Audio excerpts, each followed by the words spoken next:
Hola, hoy vamos a estudiar la lipogénesis y este es un mecanismo que está activo en el citosol de algunos tejidos, sobre todo en hígado, pero también en glándula mamaria, en riñón, en cerebro. Y resulta que a partir del esqueleto de glucosa nosotros podemos construir lípidos para nuestra utilización, pero también cuando tenemos un exceso de esta glucosa podemos reservarla en forma de lípidos. Entonces hoy vamos a tener una clase un poquito extensa en donde te voy a explicar todos los pasos que se tienen que llevar a cabo y todas las enzimas involucradas para la formación de lípidos nuevos. Mira, lo primero que hacemos cuando estudiamos una nueva ruta metabólica siempre es preguntarnos dónde. En primer punto, ¿en qué compartimento celular? Esto sucede en el citosol. ¿Y en qué tejidos? Bueno, sucede en el hígado, sucede en la glándula mamaria lactante, por supuesto, en el tejido adiposo, en el cerebro y en el riñón. El segundo punto importante es ¿cuál es el sustrato para esta ruta metabólica? El principal sustrato es glucosa, pero como pues te podrás imaginar, también podríamos partir, por ejemplo, de fructosa, incluso de galactosa, si integramos la vía de interconversión de exosas.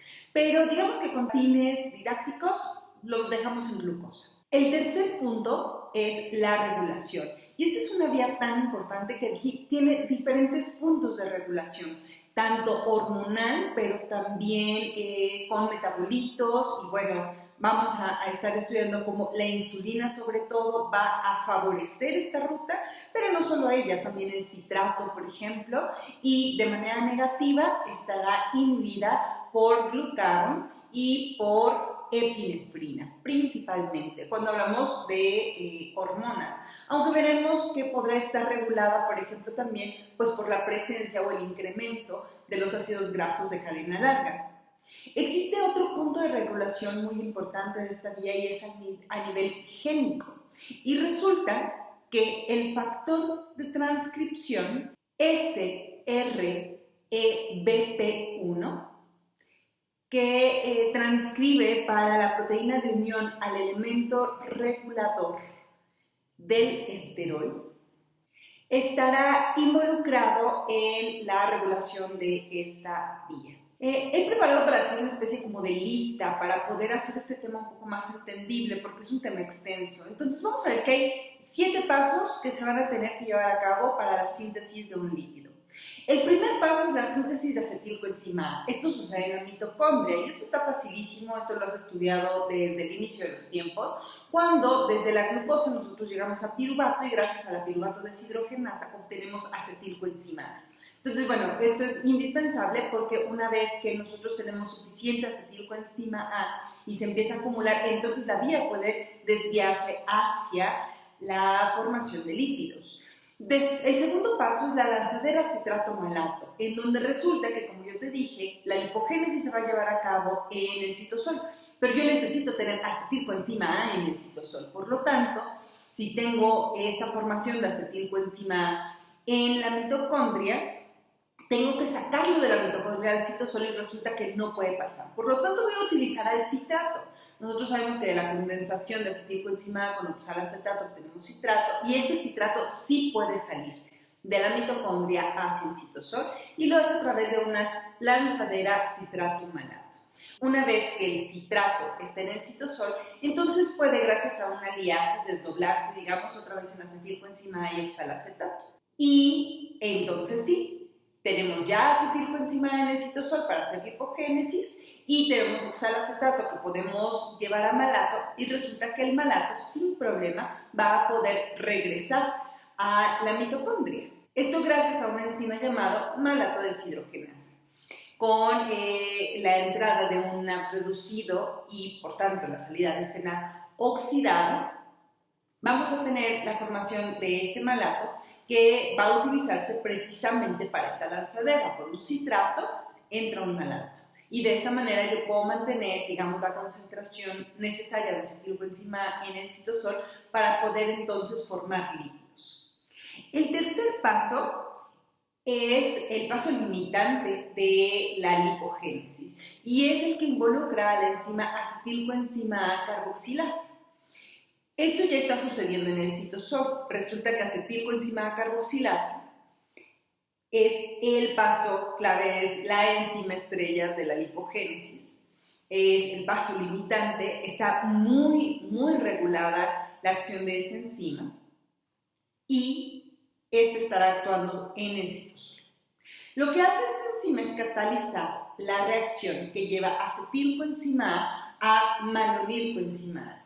Y esto lo hace con una vitamina como cofactor, que es la biotina, además de también utilizar una molécula de bicarbonato y una molécula de ATP, que por supuesto va a salir en forma de ADP más fosfato inorgánico. Esta reacción, como te decía, me va a dar como resultado malonilcoenzima A y resulta que justo esta es la molécula cebadora de la lipogénesis, es decir, es a partir del malonilcoenzima A que yo puedo construir lípidos, no antes. Entonces este paso es crucial para la lipogénesis. El cuarto paso en nuestra lista será el complejo ácido graso sintasa. Este complejo incluye 7 enzimas para poder lograr formar o elongar este ácido graso. Nosotros a partir de este malonil podemos llevarlo hasta palmitoil. Palmitoil tiene 16 carbonos. Entonces estos lo hacemos gracias a este complejo multienzimático. El quinto paso es el complejo ácido graso sintasa. Y es que quiero que sepas que a veces no nos basta con tener al palmitoil y mandarlo, por ejemplo, a reserva. A veces necesitamos ácidos grasos de mayor cadena. Y en este caso utilizamos este complejo enzimático, en donde podemos llevar desde palmitoil hasta ácidos grasos pues de 18, 20, 22 carbonos, dependiendo de lo que necesitemos. Por ejemplo, estearil. El estearil, que es de 18 carbonos, puede ser formado gracias a este ácido graso elongasa que estará funcionando a nivel del retículo endoplásmico liso. Quiero que sepas que, por ejemplo, el sistema nervioso central es este complejo el encargado de llevar las cadenas de ácido graso a más de 20 carbonos. Es decir, aquí es donde se sintetizan los ácidos grasos de cadena muy larga. Exactamente como para el paso anterior, pues aquí tenemos opciones, ¿no? Una de dos. Podemos desaturarlo. Esto significa introducir un doble enlace en algún punto de la cadena, o podemos simplemente sintetizar un triacilglicérido, empaquetarlo y transportarlo si estuviéramos en el hígado. Esto por supuesto va a depender de en dónde estamos, en qué tejido. Si estamos en hígado estoy haciendo lípidos de transporte, pero si estoy en el sistema nervioso central estoy haciendo lípidos para mí. El sexto paso entonces sería la desaturación. Yo tengo un ácido graso saturado y en el retículo endoplásmico liso voy a poder desaturarlo. El ser humano tiene 3 desaturasas. Nosotros tenemos 3 desaturasas y nosotros podemos introducir dobles enlaces en el carbono 5, 6 y 9. Por lo tanto, tenemos desaturasas delta 5, delta 6 y delta 9. En este caso, por ejemplo, podríamos tomar un palmitoil coenzima A y gracias a una enzima llamada palmitoil coenzima A desaturasa, que en realidad, bueno, ahí la flecha está marcando en el delta 5, pero en realidad lo haría en el delta 9, ahí yo me equivoqué en la flechita. Nosotros con la ayuda de una molécula de NADP reducido, que por supuesto vamos a oxidar, podemos obtener, además con la introducción de una molécula de oxígeno y la salida de dos hidrogeniones, puedo obtener el ácido palmitoleico.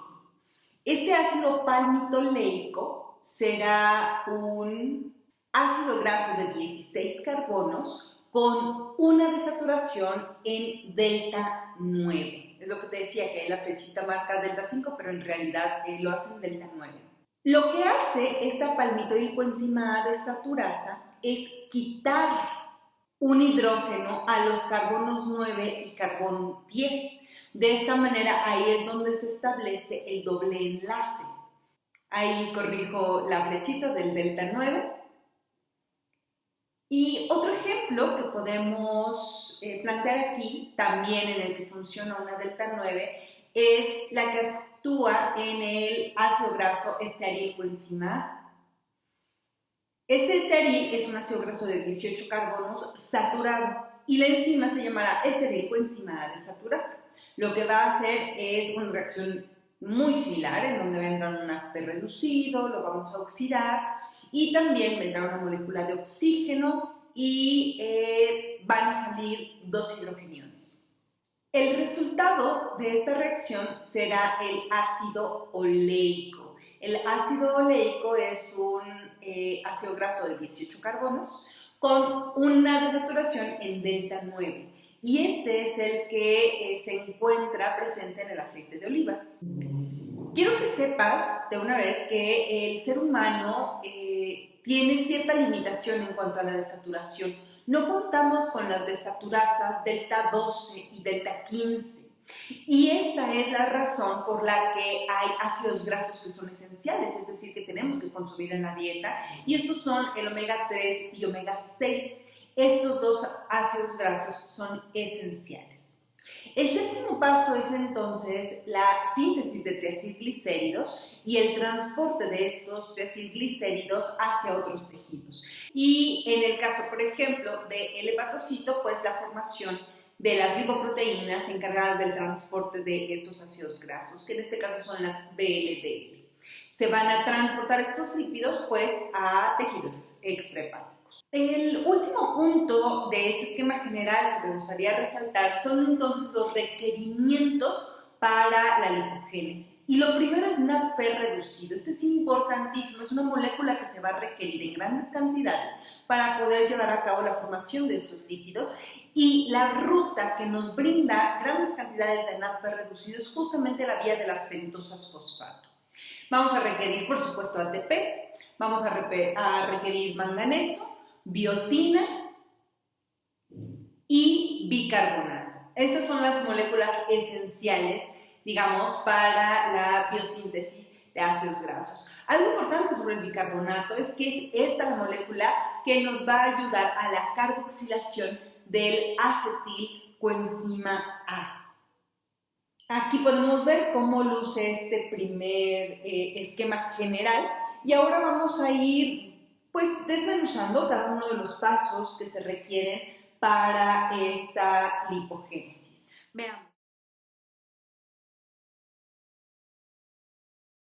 Veamos, básico, ¿no? Lo primero que vamos a tener aquí entonces es una glucosa, porque te dije que es a partir de estos esqueletos de glucosa que nosotros vamos a construir los ácidos grasos. De glucosa, entrando a glucólisis, vamos a tener la formación de glucosa 6-fosfato, fructosa 6-fosfato, ya sabes, fructosa 1,6-bifosfato y los pasos subsecuentes hasta llegar a la formación de gliceraldehído 3-fosfato. Te estoy marcando aquí la ruta ultra abreviada. Nada más para que no se te olvide, por supuesto, este es el paso en donde también se forma dihidroxiacetona-fosfato, ¿no? Y yo puedo obtener 2 moléculas de gliceraldehído 3-fosfato por cada molécula de glucosa. De esta ruta glucolítica, la molécula final que voy a obtener pues es piruvato. Y este será esencial, por supuesto, porque es a partir de él que voy a formar mi primera molécula. Si recuerdas, el paso número 1 era la formación de acetilcoenzima A. Entonces, este piruvato en la matriz mitocondrial, gracias a un complejo enzimático que hemos estudiado de manera muy importante, la piruvato deshidrogenasa, vamos a poder obtener acetilcoenzima A. Entonces, a ver, lo primero es que entiendas que este acetilcoenzima A va a estar en la mitocondria, en la matriz mitocondrial. Y el complejo enzimático de piruvato deshidrogenasa es esencial para su síntesis. Una vez que acetilcoenzima A está en la matriz mitocondrial, recuerda que lo primero es satisfacer las necesidades y requerimientos energéticos, en este caso, por ejemplo, del hepatocito. Vamos a pensar en el hepatocito. Esta acetilcoenzima va a entrar al ciclo de Krebs, en donde se va a condensar con oxalacetato, va a salir la coenzima A y entonces me forma citrato. Si yo diera continuidad a este ciclo, pues tú sabes, ¿no? De citrato, vamos a completar este ciclo del ácido tricarboxílico con la formación de alfa-cetoglutarato o malato en un ciclo que me va a permitir obtener nuevamente oxalacetato y además una cantidad muy importante de ATP y también FAD y NAD reducidos para poder ser llevadas a la cadena de transporte de electrones para la obtención todavía de más ATP. Una vez que, por ejemplo, en el hepatocito estos requerimientos energéticos han sido satisfechos, entonces empiezo a tener acumulación de acetilcoenzima A. Quiero que sepas que, bueno, en el hepatocito lo primero que sucedería sería la activación de la vía de glucogénesis, es decir, la formación de glucógeno. Pero cuando este glucógeno ha llenado, digamos, sus reservas, entonces yo puedo desviar todas estas moléculas de glucosa que están llegando en exceso, derivarlas hacia la formación de lípidos y lo hago a partir del aumento de la concentración de coenzima A. Este es, digamos, como la señal. Aquí el reto será llevarla al citosol, porque acuérdate que la lipogénesis sucede en el citosol y acetilcoenzima A no puede salir simplemente por la membrana mitocondrial. Entonces, para eso utilizamos el citrato, porque resulta que el citrato sí tiene la capacidad de traspasar esta doble membrana mitocondrial. Y bueno, no lo hace de a gratis, lo hace siendo intercambiado por un malato. A esta lanzadera se le llama fácil, citrato-malato. Por cada citrato que sale, tiene que entrar un malato para mantener, digamos, el equilibrio entre estos dos compartimentos. Vamos entonces por partes. Una vez que yo tengo el citrato, este va a salir de la mitocondria hacia el citosol. Y una vez que yo lo tengo en el citosol, entonces puedo desdoblarlo, digamos, gracias a una enzima llamada ATP citrato liasa, y esta liasa me va a permitir obtener nuevamente acetilcoenzima A y oxalacetato, es decir, pues los sustratos de donde obtuvimos de hecho el citrato. Este acetilcoenzima A, pues obviamente va a poder ya estar en el citosol listo para poder ser utilizado para la formación de ácidos grasos. Este acetilcoenzima A entonces va a ser sustrato de la acetilcoenzima A carboxilasa para la formación de malonilcoenzima A. Y en ese paso vamos a regresar un poco más adelante para verlo a detalle, mientras vamos a ver qué pasó con el oxalacetato, porque tampoco es que podamos dejarlo ahí flotando en el citosol sin contarte qué fue lo que pasó con él. Este oxalacetato va a formar malato gracias a la malato deshidrogenasa. Y bueno, esta reacción sucede gracias a la intervención de una molécula de NAD reducido y la salida de un NAD oxidado. Otra forma que tenemos de utilizar este oxalacetato o formar malato es gracias a la enzima málica, una enzima málica citosólica que me permite llevar a malato. Este malato entonces va a poder pasar hacia la mitocondria gracias a esta lanzadera y de esta manera integrarse nuevamente al ciclo de Krebs. ¿Quién va a regular este punto de la lipogénesis? Quiero que sepas que la ATP citrato liasa es estimulada por la insulina. Y esto tiene sentido, ¿no? Si tengo una gran cantidad de glucosa, yo tengo que utilizar esta glucosa como de lugar.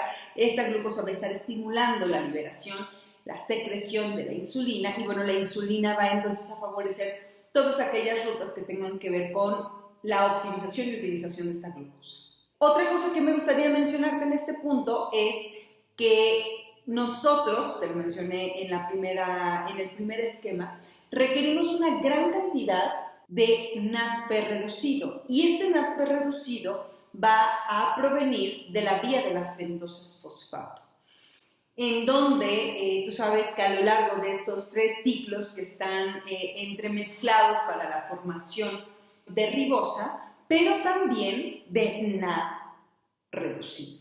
Una de las funciones o digamos de los objetivos de la formación de este NAD reducido es participar en esta vía lipogénica. Y por supuesto, tú sabes que durante esta vía de las fructosas fosfato, al final yo voy a terminar obteniendo otra vez, por ejemplo, fructosa 6-fosfato. Y esa fructosa 6-fosfato pues se integra nuevamente a la vía glucolítica. Y de esta manera nada se desperdicia y es nada más como un camino alterno a través del cual yo puedo obtener ciertos productos súper valiosos para la célula sin afectar, de hecho, el metabolismo energético. Entonces, a ver, vamos a recapitular lo que hemos visto. Hasta el momento ya describimos el paso número 1, que es la formación de acetilcoenzima A. En la mitocondria, el paso número 2, que es la lanzadera citrato-malato. Y llegamos al punto 3, que es la participación de la enzima acetilcoenzima A carboxilasa. Y como te lo dije desde el primer esquema general, esta es como la enzima estrella, digamos, de la ruta. Este es el paso limitante de la lipogénesis. Y si te van a preguntar sobre una enzima, te van a preguntar sobre esta. Dentro de las cosas importantes es que requiere biotina para su función. Va a utilizar una molécula de ATP, que va a salir en forma de ADP más fosfato inorgánico, y también una molécula de bicarbonato, que va a donar, digamos, va a permitir la carboxilación de esta acetilcoenzima A para la formación del malonil. Lo que estás viendo ahora, pues, es la fórmula química del acetilcoenzima A y la fórmula del malonilcoenzima A, ya que vamos a ir estudiando cómo estas dos moléculas se van uniendo en el siguiente paso, que es el complejo ácido graso sintasa, en donde vamos a observar cómo malonilcoenzima A y acetilcoenzima A se fusionan para iniciar este complejo. Ahora, acetilcoenzima A carboxilasa no es una sola enzima, en realidad es un complejo enzimático, consta de dos enzimas. Estas dos enzimas es la biotina carboxilasa y la carboxiltransferasa. Pero la verdad es que lo más frecuente es que la encuentres así como acetilcoenzima A carboxilasa, y si te la preguntan, te la van a preguntar así, como una sola. Aunque sí me gusta que sepas que en realidad funciona, esta reacción en realidad se da en dos pasos. Algo interesante sobre la biotina es que es una vitamina del complejo B, de hecho es la vitamina B7. Y nosotros podemos, por supuesto, adquirirla de la dieta, sobre todo, por ejemplo, en la yema del huevo, pero déjame decirte que esta también puede ser sintetizada a través de las bacterias intestinales. Esto es muy interesante. Y algo también especial sobre la biotina es que su absorción intestinal está inhibida por otra proteína que se llama avidina. Esta avidina se encuentra en la clara del huevo, por ejemplo, cuando está crudo. Y esta es la razón por la que el huevo no debería de comerse crudo, porque en este caso específico, la presencia de avidina inhibe la absorción de biotina. Si nosotros cocemos el huevo, esta avidina pierde, digamos, este efecto de inhibición en la absorción de la biotina y así podríamos utilizarla. Pero bueno, que sepas que también además biotina puede ser sintetizada gracias a las bacterias intestinales. Entonces vamos a dar paso a la regulación de este paso esencial en la biosíntesis de los ácidos grasos. Y es que es una reacción tan importante que, como verás a continuación, tiene diferentes puntos de regulación. Lo primero que vamos a estudiar es la regulación dada por la insulina. Como ya te lo adelantaba y como debes estar, por supuesto, diciendo, pues la insulina estimula toda esta ruta. Entonces, siempre que veas insulina presente aquí, va a estar favoreciendo que todo esto suceda. Y cuando hablamos de la enzima acetilcoenzima carboxilasa, pues insulina la va a favorecer. Pero, ¿cómo lo hace? Bueno, la insulina, cuando se une a su receptor, que es un receptor, tú sabes, tirosincinasa, inicia esta cascada de autofosforilación con la activación del sustrato del receptor de insulina, va a activar a una proteína fosfatasa. Esta fosfatasa va a tener acción, digamos, sobre acetilcoenzima carboxilasa. Y a ver, el nombre fosfatasa pues ya te indica que ¿qué hace? Fosfatasa quita fosfatos. Entonces, lo que sucede aquí es que esta acetilcoenzima carboxilasa estaría en su forma inactiva, y la forma inactiva es con un fosfato pegado. Y lo que hace esta fosfatasa, que fue activada por la insulina, es quitar este fosfato. Al quitar el fosfato, entonces esta forma no fosforilada de acetilcoenzima A es una forma activa, entonces digamos que se enciende la enzima. Por otro lado, tú sabes que la contraparte en cuanto a regulación hormonal justamente estará dada por las hormonas contrarreguladoras. Y estas son glucagón y epinefrina. Lo que van a hacer estas dos hormonas será, por supuesto, unirse a su receptor, y como tú sabes, el receptor para ambas pertenece a la familia de las proteínas G. Estas proteínas transmembrana con 7 dominios, que en el caso de estas dos hormonas es una GS. Al unirse con su receptor, lo que va a hacer es activar adenilato ciclasa. Esto va a aumentar la concentración intracelular de AMP cíclico, lo que va a provocar la activación de proteincinasa A. Y como tú sabes, pues es una cinasa. ¿Qué hacen las cinasas? Pues las cinasas fosforilan. Y lo que va a suceder aquí es que acetilcoenzima carboxilasa, cuando sea sustrato de la proteincinasa A, pues le va a pegar el fosfato. Y esta forma fosforilada de acetilcoenzima carboxilasa es la forma inactiva. Y mira que esto es especial porque generalmente en fisio relacionamos que aquello que está fosforilado está activo, y este es un bonito ejemplo de cómo pues siempre hay excepciones a la regla. Entonces, en la regulación de acetilcoenzima a nivel hormonal está dado por insulina y por las hormonas contrarreguladoras, específicamente activando o inactivando a la enzima limitante de la lipogénesis. Pero, como te explicaba desde hace un momento, la regulación de esta enzima es tan importante que no nada más se regula a nivel hormonal. Resulta que también se puede llevar a cabo a través de la modificación de la actividad de la enzima. ¿Qué significa? Bueno, pues resulta que no basta con que la enzima se haya transcrito y que esté ahí en su forma activa o inactiva, es decir, si está fosforilada o no, sino que tiene que tener cierta conformación para poder estar activa. Y esto que te muestro aquí es esquemáticamente cómo podría acomodarse de una forma en la que no está activa. Entonces, estos son protómeros inactivos.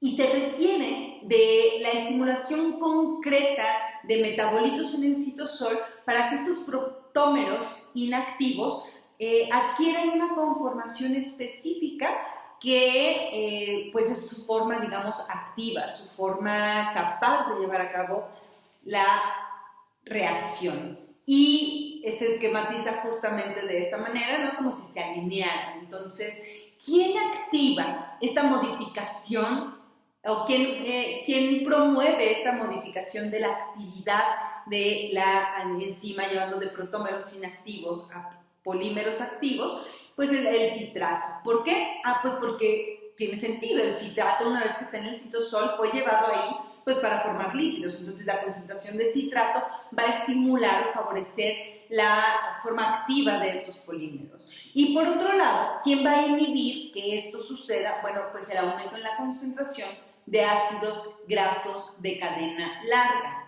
¿Y esto qué significa? Bueno, pues es que una vez que yo ya tengo malonilcoenzima A va a ser llevado a palmitoilcoenzima A, y este ya es un ácido graso de cadena larga. Entonces, obviamente, si ya estoy teniendo muchos productos, si ya estoy teniendo muchos ácidos grasos, pues ya no tiene sentido que la enzima esté, digamos, activa, aunque siga teniendo el estímulo hormonal. Yo hago que el polímero que está activo vuelva a sufrir esta modificación en su conformación para formar protómeros y que se quede en espera. ¿En espera de qué? Bueno, pues seguramente de que estos ácidos grasos de cadena larga sean empaquetados, por ejemplo, y transportados, disminuya la concentración de ácidos grasos en el citosol para reactivar la formación de nuevos ácidos grasos, con el fin pues de que no se acumulen en el citosol, porque podrían ser, por supuesto, tóxicos. fue la regulación de esta enzima limitante, pero como ya te he estado explicando, ahí no se detiene la lipogénesis, ahí apenas vamos como a menos de la mitad. Ya tengo malonilcoenzima por fin en el citosol, ahora tengo que elongar esta cadena, es decir, realmente tengo que formar el ácido graso, y esto lo hago gracias a este complejo multienzimático llamado ácido graso sintasa.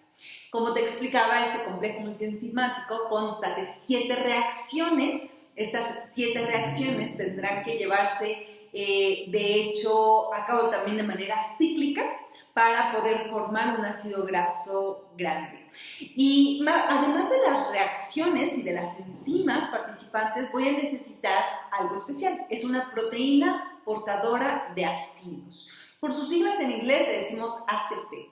Esta proteína portadora de acilos es literal una proteína a la cual se van a anclar el ácido graso que estoy elongando para que yo pueda construir la cadena. ¿Quién va a estimular a este complejo multienzimático? Por supuesto, la insulina, por supuesto, pero además también es importante que sepas que la insulina va a llevar a cabo este efecto activador a través de la estimulación de la transcripción de los genes de estas enzimas, es decir, es un efecto genómico. Vamos a ver cómo se lleva a cabo la elongación de estas cadenas. Entonces yo tengo mi proteína portadora de acilos, esta proteína que te digo va a servir como ensamblaje para construir el ácido graso, y yo voy a partir de 2 moléculas. La primera molécula es una acetilcoenzima A y la segunda molécula es un malonilcoenzima A. Entonces acuérdate que para formar el malonil, de hecho yo utilicé una acetilcoenzima A, pero voy a utilizar otra acetilcoenzima A para poder dar inicio a la construcción de este ácido graso. Entonces de hecho los primeros 2 pasos incluyen la adición de 2 moléculas de agua y la salida de las 2 coenzimas A, la del acetil y la del malonil. Para esta primera reacción se necesitan 2 enzimas. La primera enzima se llama acetiltransferasa y la segunda enzima se llama maloniltransferasa. Entonces, estas transferasas lo que hacen es agarrar el acetil o el malonil y llevar y pegárselas a el sulfidrilo de esta proteína portadora de acilos.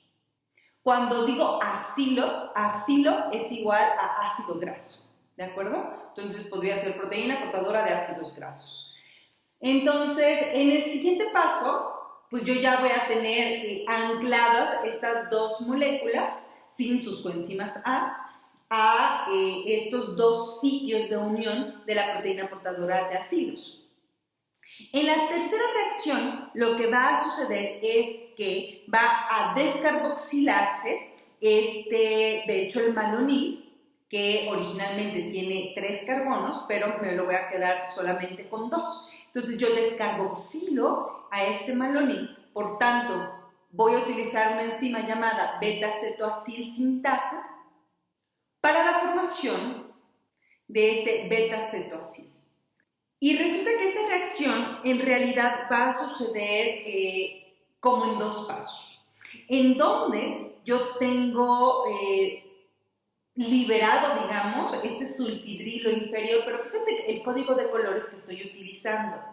Mira, quiero que veas que este sulfidrilo va a quedar libre. ¿Para qué? Pues para que ahí pueda entrar otro malonil. Pero fíjate cómo el malonil inicialmente estaba en el sulfidrilo de abajo, y ahora lo que te estoy planteando es que está arriba, pero primero está el esqueleto del malonil y después el de acetilcoenzima A, porque resulta que nuestra reacción sucede en 2 pasos. Fíjate en el esquema que te pongo abajo con literal las bolitas y palitos, en donde al principio te planteo que están el malonil abajo y el esqueleto del acetil arriba. Lo primero que sucede es que se baja el esqueleto, digamos, o los carbonos del acetil al sulfidrilo inferior para que quede primero el malonil y luego el acetil. Y después juntos se suben. Por eso es que queda libre el sulfidrilo inferior, pero en el sulfidrilo superior los primeros carbonos en realidad pertenecen originalmente al malonil. Primero malonil y luego acetil. ¿De acuerdo? Mira, esto ya es un poco como, pues ponernos quisquillosos en cuanto a cómo sucede. Quiero ser honesta contigo en términos de tu formación como médico. Los detalles sobre qué es el sulfidrilo que da libre, si es el de arriba, el de abajo y cómo sucedió, ya es demasiado. A mí la verdad es que me gusta mucho este esquema y entonces nunca pierdo oportunidad de presentárselos, pero no te agobies mucho, no le inviertes muchísima memoria. Mejor trata de comprender pues al final cómo es un mecanismo complejo la formación de un lípido y la elongación de la cadena. Es costoso, digamos, en términos de cuántas moléculas utilizo y de todos los pasos y las enzimas que requiero para llevar a cabo esta elongación. Entonces, mira, en el cuarto paso voy a utilizar una reductasa para poder justamente reducir este carbono, este tercer carbono que pertenece inicialmente, digamos, al esqueleto de acetilcoenzima A, para la introducción de un hidroxilo. Posteriormente voy a llevar a cabo un proceso de deshidratación en donde voy a extraer una molécula de agua para poder formar un doble enlace y nuevamente llevar a cabo un proceso de reducción. En este caso voy a utilizar un NADP reducido para entonces tener las condiciones, digamos, necesarias para ahora sí poder otra vez utilizar a la maloniltransferasa, que fue mi segunda enzima, y poder introducir otro malonilcoenzima a esta cadena. Por lo tanto, yo voy a ir elongando de 2 en 2 mi cadena de ácido graso y voy a repetir cíclicamente los pasos del 2 al 6 hasta llegar a una cadena de 16 carbonos. Entonces, inicialmente llegué con una de 2, la elongo a 4 con los 2 carbonos de acetilcoenzima A y luego empiezo a agregar de 2 en 2. Entonces, ahora tengo uno de 6, luego tengo uno de 8 y así sucesivamente hasta llegar a 16. Una vez que yo llego a 16 carbonos, y ahí estoy hablando del palmitoil, lo que voy a hacer es utilizar la séptima enzima de este complejo ácido graso sintasa, en donde esta enzima se llama tioesterasa.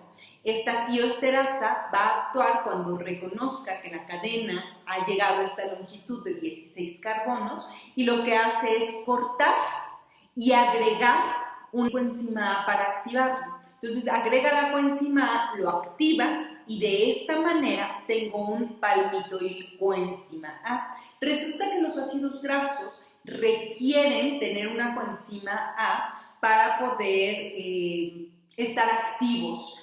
De otra manera no pueden integrarse a ninguna ruta metabólica, ¿de acuerdo? Esto es, digamos que esta va a ser como la señal para que este ácido graso pueda hacer lo que tenga que hacer. Entonces no nada más basta con cortar, sino que hay que pegarle esta coenzima A para activarlo. Y como te muestro en este esquema con bolitas y palitos, yo parto, como te decía, de 2 carbonos que provienen del acetilcoenzima arriba y 2 carbonos del malonil abajo y voy, gracias a este ciclo, bajando y subiendo, integrando, bajando y subiendo e integrando nuevas moléculas de malonilcoenzima A hasta llegar a un palmitato. Y entonces este palmitato será reconocido por la tioesterasa, en donde lo va a cortar, le va a pegar la coenzima A y entonces ya tengo la formación de un palmitoil coenzima A.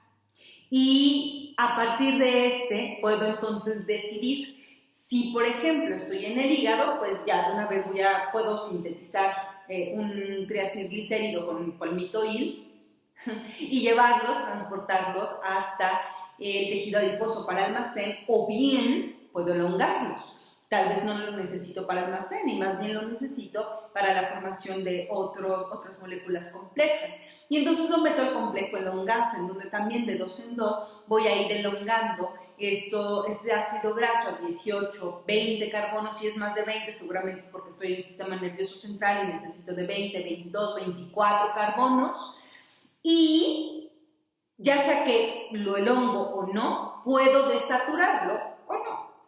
Y la desaturación, como te explicaba en el esquema general, pues va a incluir estas desaturasas que tiene el ser humano. Acuérdate que tenemos delta 5, delta 6 y delta 9 para poder tener nuestros ácidos grasos insaturados. Si lo que sigue es la síntesis de triacilglicéridos, pues entonces tenemos que estudiar cómo se lleva a cabo.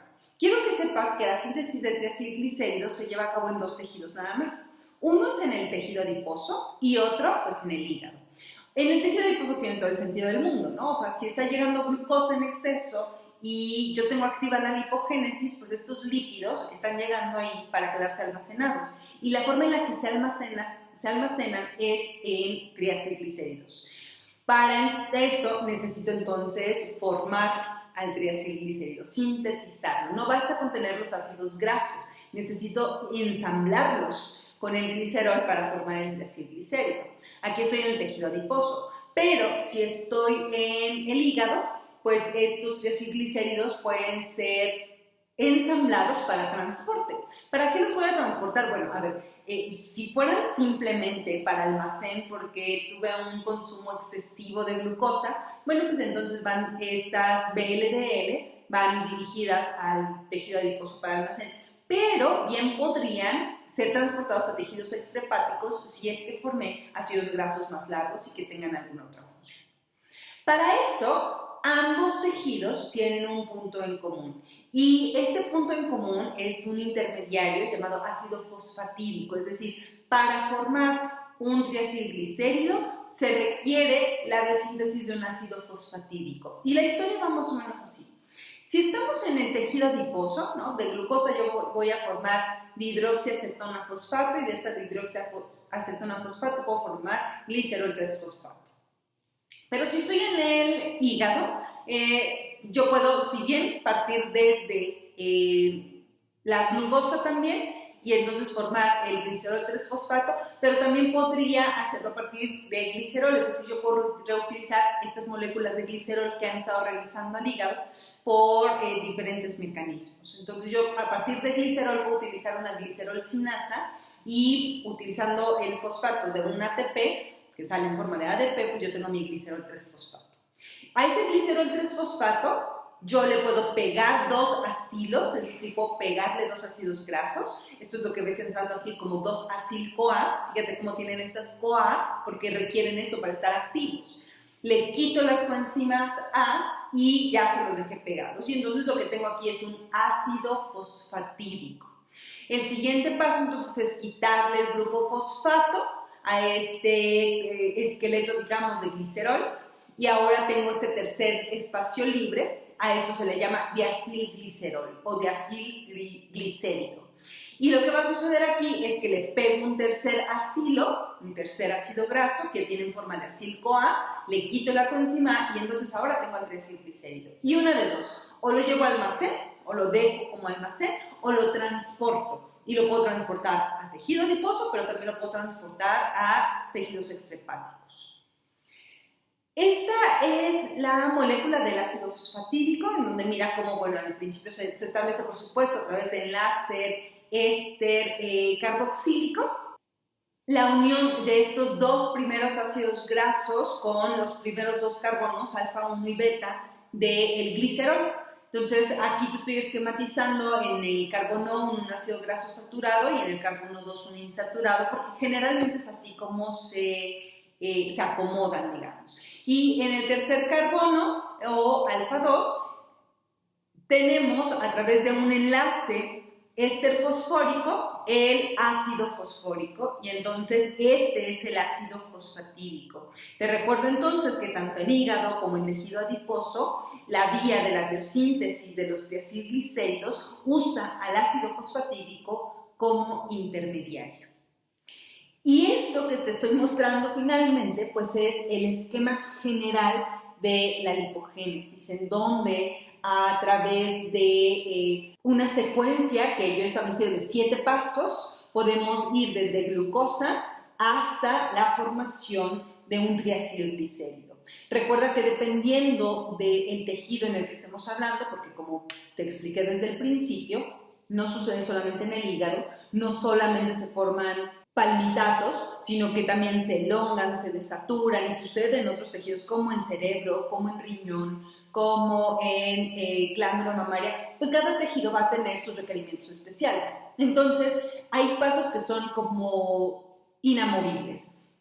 Siempre va a haber formación de acetilcoenzima A, incremento de tiene que salir de la mitocondria siempre porque el acetilcoenzima A siempre tiene que estar en el citosol, ya que es en este compartimento donde se lleva a cabo la lipogénesis, y la reacción limitante siempre se va a llevar a cabo, esa que está catalizada por acetilcoenzima A carboxilasa. Una vez que yo tengo malonil, voy a utilizar el complejo ácido graso sintasa para formar mi primer ácido graso, ya sea, por ejemplo, ácido butírico, si es que estoy en glándula mamaria lactante, o ácido araquidónico, si es que estoy en el cerebro.